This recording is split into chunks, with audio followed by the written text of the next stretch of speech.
Hello বন্ধুরা, এটা আমার গ্রামের বাড়ির শিব মন্দির। আমি পুজো দিতে গেছিলাম। তো চলো বন্ধুরা, তোমাদের দেখাই আমাদের শিব মন্দিরটা কেমন। তো তোমরা দেখতে থাকো। ব্রাহ্মণ মশাই প্রত্যেক সোমবারে এসে পুজো করেন। আর অনেকে আসে, মানে আমার কাকিমারা, জেঠিমারা সবাই পুজো দিতে আসেন। তো দেখতে পাচ্ছ ব্রাহ্মণ মশাই চলে এসছে। ব্রাহ্মণ মশাই এসে তার যে পুজো করার সেটা স্টার্ট করে দিয়েছে। কত সুন্দরভাবে পুজো স্টার্ট করেছে দেখো। এটা আমি যখন ফার্স্টে নিয়েছিলাম, ফার্স্টের পার্টটা তোমাদের দেখাচ্ছি। আমাদের শিব ঘরটা কেমন। শিব ঠাকুর বসে আছে, তারপরে এখন ব্রাহ্মণ মশাই শিব ঠাকুরকে সাজাবেন, মানে তার যে অলংকারগুলো আছে সেই অলংকারগুলো তাকে পরাবে। দেখতে পাচ্ছ ব্রাহ্মণ মশাই কত যত্ন সহকারে শিব ঠাকুরকে স্নান করিয়ে তার যে সাপ আছে সেটা পরিয়ে দিল। এবার দেখতে পাচ্ছ যে নিচে রুদ্রাক্ষের মালাটা আছে, সেটাও পরাবে।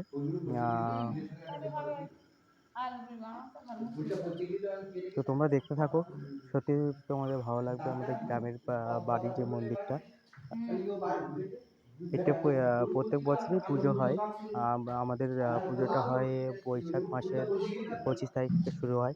সেই ভিডিওগুলো আমি পরপর দিচ্ছি। পার্ট 1 তো আমি তোমাদের দিয়েছি, তোমরা দেখতে থাকো। সেই ভিডিওটা গিয়ে আমার চ্যানেল থেকে গিয়ে দেখে নেবে যে যে সন্ন্যাসীরা কীভাবে সন্ন্যাস ধর্ম গ্রহণ করে।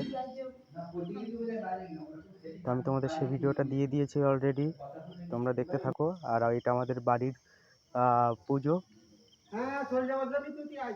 এটা বাড়ির মন্দির, সবসময় এই বাড়ির মন্দিরে পুজো হয়। খুবই জাগ্রত মন্দির বলে পরিচিত সবার কাছে। তো তোমরা দেখতে থাকো পুরো ভিডিওটা। আর পার্ট 1-এর ভিডিওটা আমি দিয়ে দিয়েছি, তোমরা গিয়ে দেখে নেবে।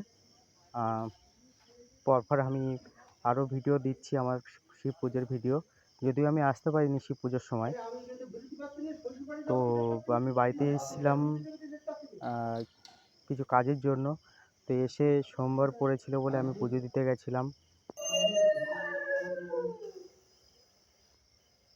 তো দেখতে থাকো বন্ধুরা, তোমাদের সত্যি ভালো লাগবে। আর আমি জানি যে তোমরা সবাই শিব ভক্ত, তো তোমাদের আরও ভালো লাগবে শিব ঘরের পুজো।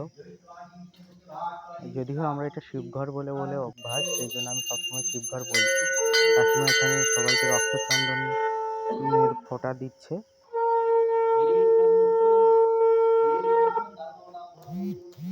বন্ধুরা, তোমরা দেখতে থাকো। আর ভিডিওটা যদি সত্যি ভালো লেগে থাকে তো চ্যানেলটা সাবস্ক্রাইব করবে, বেশি বেশি করে শেয়ার করবে, লাইক করবে, যাতে সবাই দেখার সুযোগ করে দেবে তোমরা আশা করি। তো সাবস্ক্রাইব করে দিও তাড়াতাড়ি। আরও কিছু ভিডিও দেখার জন্য তোমরা রেডি হয়ে থাকো, কারণ আমিও রেডি করছি ভিডিওগুলো। একটু এডিট করতে টাইম লাগছে আমার।